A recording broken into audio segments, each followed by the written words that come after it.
ఏం కటతే పాపం వేం పాపం కటతే యస్మాత్ పాపదహన శక్తిత.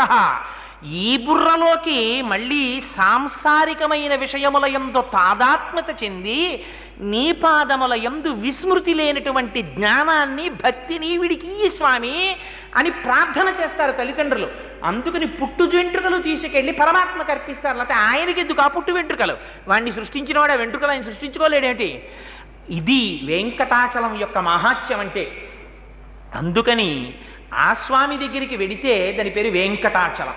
అందుకని మాధవుడు ఒక్కసారి వెంకటాచల పర్వతం మీదకి వెళ్ళగానే ఆయన పాపం పోయింది. బ్రహ్మాది దేవతలు వచ్చి వరమిచ్చారు.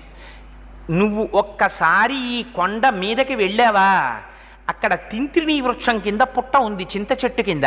పుట్టలో శ్రీనివాసుడు ఉన్నాడు. ఒక్కసారి నువ్వు ఆ స్వామికి నమస్కారం చేసి, అక్కడ స్వామి పుష్కరిణి ఉంది.